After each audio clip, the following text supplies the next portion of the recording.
गीत वंदे मातरम की 150वीं वर्षगांठ पर आयोजित किए जा रहे कार्यक्रम और जो पूरे एक साल तक चलने वाले हैं, प्रधानमंत्री नरेंद्र मोदी से लेकर सीएम योगी सब वंदे मातरम की धरोहर को गर्व से जोड़ रहे हैं।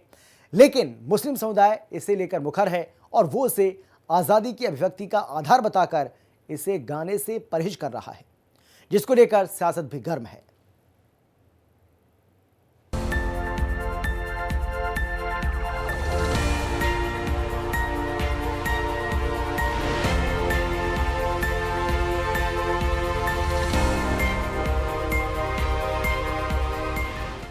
उत्तर प्रदेश के मुख्यमंत्री योगी आदित्यनाथ ने राष्ट्रीय गीत वंदे मातरम की 150वीं वर्षगांठ के अवसर पर नागरिकों से राष्ट्र के प्रति अपने कर्तव्यों का पालन करने का आह्वान किया। उन्होंने कहा कि वंदे मातरम सिर्फ गीत नहीं बल्कि भारत की एकता, संस्कृति और कर्तव्य भावना का प्रतीक है। इस पूरे गीत में अगर आप देखेंगे, जो संस्कृत और बांग्ला की सामूहिक अभिव्यक्ति को भले ही प्रदर्शित करता हो, लेकिन ये संपूर्ण भारत को एक राष्ट्र माता के भाव के साथ जोड़ने का एक ऐसा अमर गीत बन गया, जिसने भारत की शाश्वत अभिव्यक्ति को देशवासियों के सामने प्रस्तुत किया था। ये वही भाव था जो भारत का वैदिक वाक्य कहता है कि माता भूमि पुत्रोहम पृथिव्या।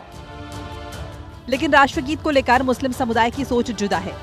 इसे कई मुस्लिम धर्मगुरु और कुछ मौलाना अभिव्यक्ति की आजादी का अधिकार बताते हैं, तो कोई कानून की दुहाई देकर इस गाने से परहेज कर रहा है। विरोध है उस चीज का कि राजस्थान के अंदर जो शिक्षा मंत्री हैं, उन्होंने कहा कि मदरसों के लिए भी अनिवार्य है, मदरसों में वंदे मातरम गाया जाएगा। इस पर सवाल है। देखिए, आर्टिकल 25 हमें इस बात की आजादी देता है कि हम अपने धर्म पर आजादी के साथ अमल करें। आर्टिकल 28 इस बात के लिए सबको बाधित करता है कि जो मदरसे, चाहे वो गवर्नमेंट से एफिलेटेड हैं या गवर्नमेंट से एफिलेटेड नहीं हैं, उनमें पढ़ने वाले बच्चों को किसी भी बात के लिए आप फोर्स नहीं कर सकते। ये आर्टिकल 28 कहता है। आर्टिकल 30 ये कहता है कि आप अपने तरह के मदरसे या एजुकेशन इदारे चला सकते हैं, हर धर्म के मानने वालों को ये इजाजत है।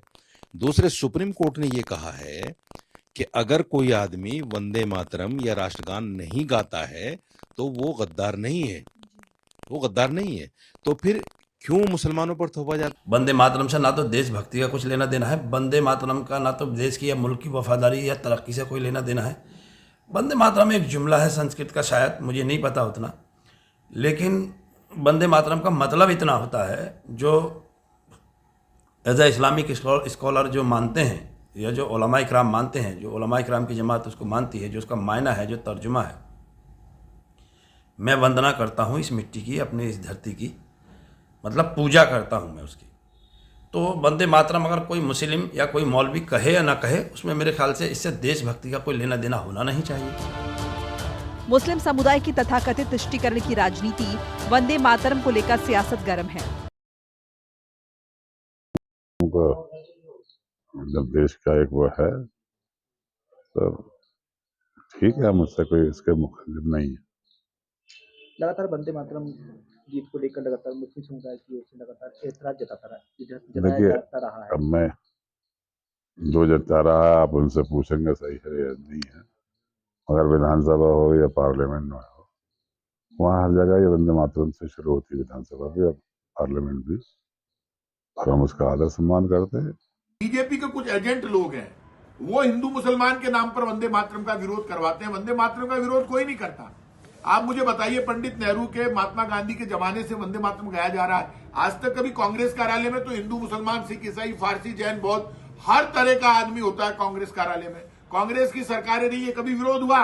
वंदे मातरम मुद्दा ही नहीं है, वंदे मातरम तुम्हारा गीत ही नहीं है, वंदे मातरम कांग्रेस का गीत है।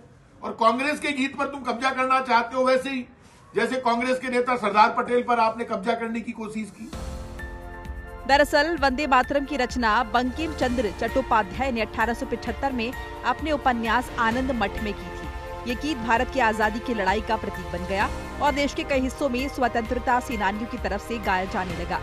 आजादी के बाद 24 जनवरी 1950 को संविधान सभा ने वंदे मातरम को भारत का राष्ट्रगीत घोषित किया। इस तरह ये गीत भारत की एकता, गौरव और स्वतंत्रता की भावना का प्रतीक बन गया। ब्यूरो रिपोर्ट, हिंदी खबर। मेरठ की अंजलि ने पति राहुल की मौत पर खूब